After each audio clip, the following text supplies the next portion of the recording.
Bismillahirrahmanirrahim. Jumat kemarin sudah saya bahas, ini dibahas lagi. Jadi kalau bicara keistimewaan sholawat kepada Kanjeng Nabi Muhammad SAW, itu nggak akan ada ujungnya. Lautan yang tak bertepi dan dasarnya pun tak akan bisa dicapai. Karena saking luasnya ya keutamaan dan banyaknya keutamaan sholawat pada Kanjeng Nabi Muhammad sallallahu alaihi wasallam. Cukup sebagai satu kemuliaan, yaitu wahyu Allah, innallaha wa malaikatahu yusholluna 'alan nabi ya ayyuhalladzina amanu shallu 'alaihi wa sallimu taslima. Allahumma shalli wa sallim wa barik 'alaihi wa ala alihi. Di ayat tersebut udah jelas Allah mengatakan Allah sendiri sholawat pada Nabi Muhammad sallallahu alaihi wasallam. Malaikat sholawat itu biasa. Tapi Allah bersolawat pada Kanjeng Nabi SAW, ini adalah sesuatu yang luar biasa. Kemudian Allah ngajak-ngajak. Nah makanya yang diajak sama Allah kok nurut, yang diajak sama Allah kok mau ikut. Berarti ini kelompok yang disebutkan di ayat tadi yang dipanggil sama Allah dengan julukan ya ayyuhalladzina amanu. Hei orang-orang yang beriman. Berarti kalau kita nurut disuruh sholawat banyak, kita sholawat banyak, berarti menurut Allah kita termasuk hamba Allah yang beriman. Dapat label iman. Siapa yang ngasih? Allah subhanahu wa ta'ala. Nah sholawat ini disyariatkan, ada yang mengatakan hukumnya wajib, ada yang mengatakan wajib seumur hidup sekali, ada yang mengatakan wajib setiap kali disebut nama Nabi SAW, ada yang mengatakan wajib dalam at-tahiyat, ya sholawat pada Nabi SAW. Ada yang mengatakan sangat banyak tentang pendapat itu sholawat. Artinya apa? Dalam kondisi apapun kalau kita mau banyak sholawat itu bagusnya luar biasa. Di antaranya adalah ketika duduk ngerumpi. Nah ini ibu-ibu ini, hobinya kan duduk ngerumpi, ngobrol-ngobrol. Iya, jagongan, ngobrol. Zaman no kan ngobrolnya kan virtual. Pakai Zoom, pakai Google Meet, pakai video call. Bahkan ada yang nggak pakai gambar. Pesan WhatsApp, ya, chatting di Facebook, di Instagram dan kawan-kawannya. Itu namanya juga ngobrol. Pertanyaannya, nah kalau selesai ngobrol sholawat enggak? Allahumma sholli alaihi. Jadi ketika selesai ngobrol itu kira-kira mau bangkit ninggalkan majelis sholawat tidak? Atau ajak-ajak yuk sholawat dulu gitu ya. Ojo lali sholawat. Begitu atau tidak? Kalau kebiasaannya para sahabat setiap kali berdiri ya meninggalkan majelis, sahabatnya Nabi SAW itu enggak usah disuruh, masing-masing sholawat pada Nabi Muhammad sallallahu alaihi wasallam. Sebagaimana yang saya jelaskan pada Jumat malam kemarin, kalau yang menyimak, yang belum lihat di YouTube itu ya, itu saya jelaskan orang yang Senin kemarin ya maaf, Senin saya menggantikan Nabi Muhammad, orang yang duduk di satu tempat kemudian tidak mau zikir sama Allah di tempat duduknya itu, tidak mau sholawat pada Nabi SAW di tempat duduknya itu, maka dia bangun meninggalkan majelis, aromanya lebih busuk daripada aroma bangkai. Jadi ibu-ibu tadi beli parfum harga 1 juta, 2 juta, aslinya mampu gak sholawat. Kalau nggak baca sholawat tuh aromanya busuknya luar biasa. Meskipun wangi, tapi sebetulnya kalau dicium sama orang-orang yang penciumannya itu benar tuh artinya penciuman lahirnya jalan, penciuman batinnya juga jalan. Nah, kalau kita kan enggak, lahirnya sok jalan, sok mampet, apalagi yang kena gejala COVID, gak iso mampu apa-apa.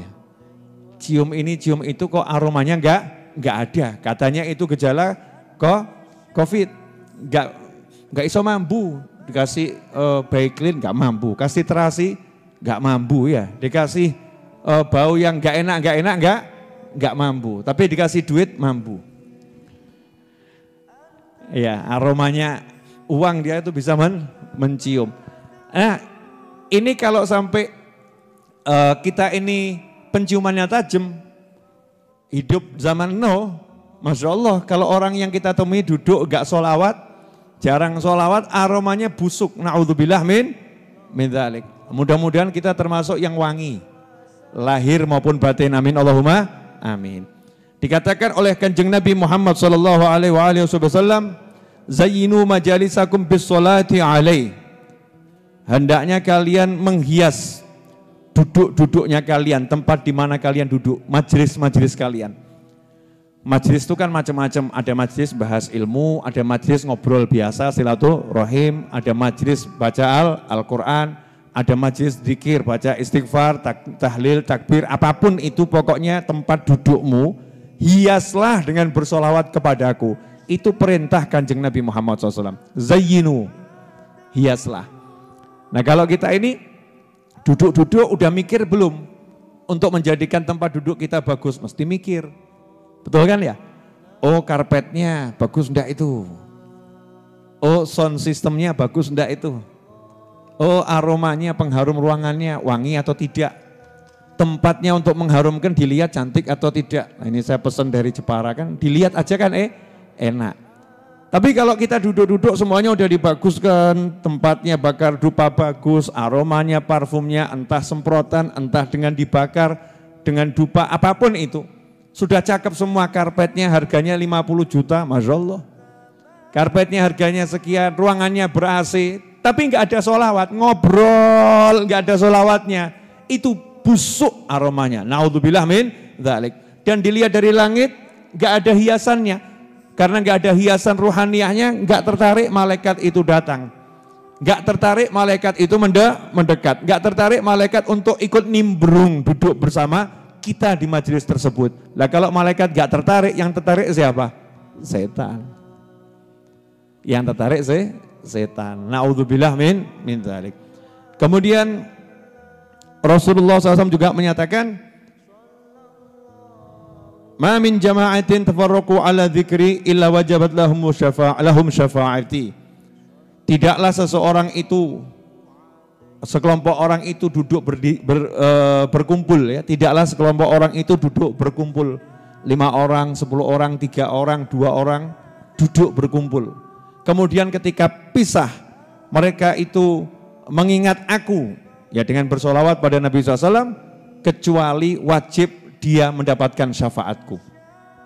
Jadi kalau mau bubarnya majelis, kok ada yang teriak shollu ala nabi Allahumma sholli alaihi, itu kan kebiasaannya habaib dan kiai, betul ya? Jadi ciri khasnya majelisnya habib sama kiai itu, Masya Allah, kalau mau bubar ada yang teriak shollu ala nabi Allahumma sholli alaihi, semua sholawat. Jangan ngomong itu tuntunannya mana. Ya itu tuntunannya dari hadis Nabi SAW, siapa yang kalau kumpul nggak baca sholawat waktu bubar, maka dia nanti itu aromanya juga busuk, ya aromanya busuk, tapi kalau dia baca sholawat, dia wajib dapat syafaatnya Nabi Muhammad Sallallahu Alaihi Wasallam. Nah ini kan suatu keistimewaan buat kita kalau mau mengamalkan. Kemudian dikatakan, itu ada satu orang dalam sebuah riwayat, kisahnya orang-orang soleh, ada satu orang amalnya kurang bagus, tapi di akhirat dia dapat syafaat, akhirnya dimasukkan surga.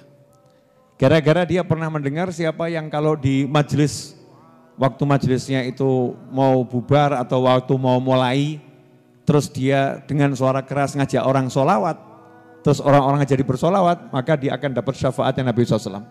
Akhirnya dia praktek di pengajian gitu, bukan di tengah-tengah pengajian ya. Nah, jadi ketika orang diam belum mulai, dia teriak shollu ala nabi Allahumma sholli alaihi, satu majelis solawat.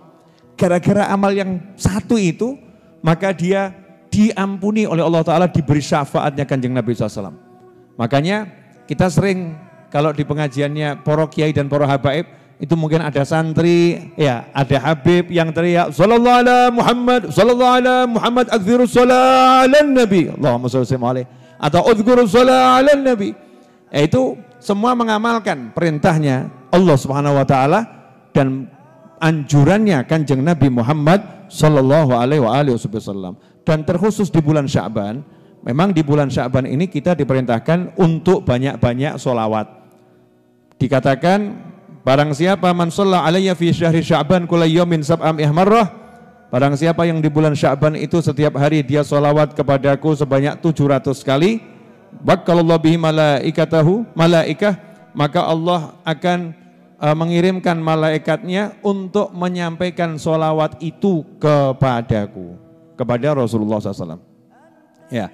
Kemudian Sayyidina Tawus Al-Yamani berkata, saya pernah bertanya kepada Sayyidina Hasan bin Ali, putranya Khalifah Ali bin Abi Thalib karamallahu wajhah. Sayyidina Hasan bin Ali, ada Sayyidina Husain, ada Sayyidina Hasan radhiyallahu anhuma.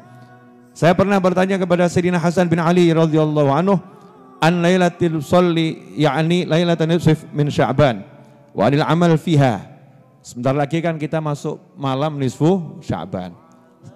Sayyidina Hasan bin Ali pernah ditanya, apa yang kamu amalkan di malam nisfu Sya'ban? Apa yang kamu amalkan di malam nisfu Sya'ban? Nah ini silahkan dicontoh kalau kuat. Kalau enggak kuat ya ikut yang habis maghrib sholat sunnah awabin, kemudian baca yasin dan baca doa, nanti ditambah sedikit. Tapi kalau kuat amalkan ini. Ini yang mau mujahadah ya, yang mau mujahadah satu hari aja, enggak sampai 1 hari, 1 malam. Ya, mulai ba'dal maghrib sampai subuh.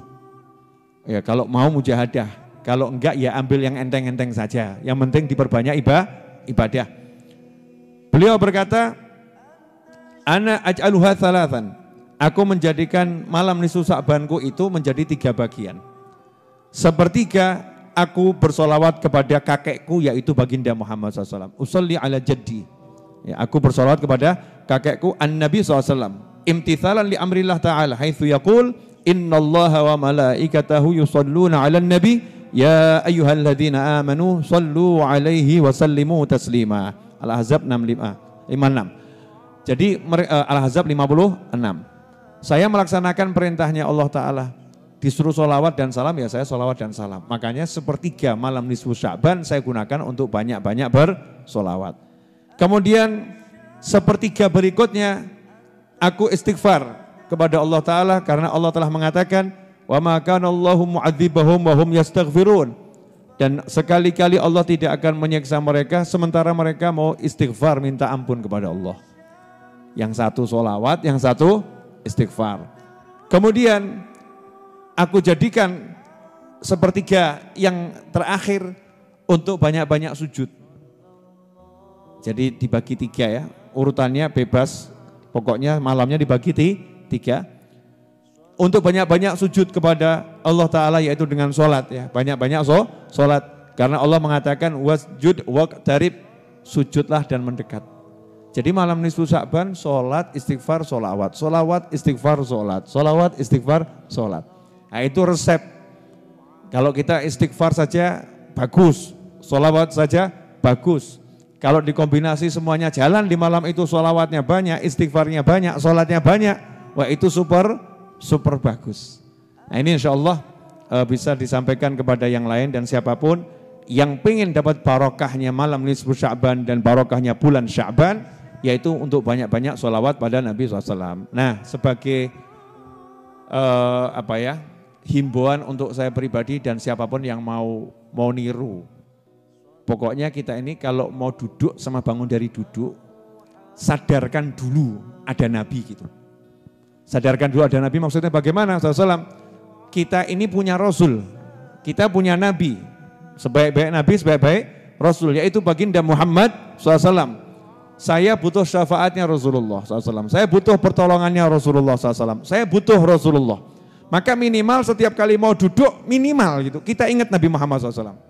Terus kita sholawat, Allahumma sholli ala sayyidina Muhammad. Sebentar, mungkin cuman sedetik itu ya. Duduk, Allahumma sholli ala sayyidina Muhammad. Kalau ingatkan sholawat kita ya. Waktu mau bangun, hadirkan itu. Ingatkan diri kita, saya punya Rasul Muhammad SAW. Ingat sebentar saja, kemudian bangun, Allahumma sholli ala sayyidina Muhammad. Terserah sholawatnya mau shollallahu ala Muhammad, ya Rabbi sholli ala Muhammad. Apapun itu, yang penting sholawat. Yang mahal itu kita hadirkan Nabi itu loh. Nah ini dari pagi sampai mau maghrib, belas nggak ingat Nabi Muhammad SAW, nggak ingat. Jadi sholat ada tahiyat, sholawat tapi gak inget Nabi itu. Assalamualaikum ayuhan Nabi wa rahmatullahi wabarakatuh. Gak nyantol Rasulullah dalam hatinya. Gak ada ikatan, gak ada hubungan. Kenapa begitu? Karena kita setiap hari bangun duduk, gak inget Nabi SAW. Lah kok gitu kita nanti minta diingat. Siapa yang gak inget, yang gak akan diingat. Siapa yang sedikit mengingat, ya nanti ya ingatnya ya ilang tapi keri sing akeh sih. Iya begitu toh ya. Nanti kamu urutan belakang ya yang dekat-dekat. Karena itu dikatakan akrobukum. Orang yang paling dekat di antara kalian semua kepadaku di hari kiamat adalah yang paling banyak sholawat kepadaku. Itu yang ngomong Nabi Muhammad SAW, yang mau ngasih syafaat, yang mau nolong ngasih tahu, kan baiknya luar biasa. Mau dapat pertolongan saya, kamu yang banyak sholawat, yang paling banyak itu paling dekat sama saya nanti.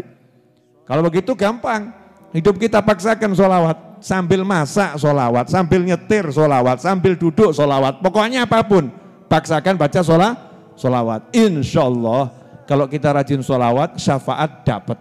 Ya syafaat dapat. Jazakumullah khairan, mudah-mudahan berkah manfaat.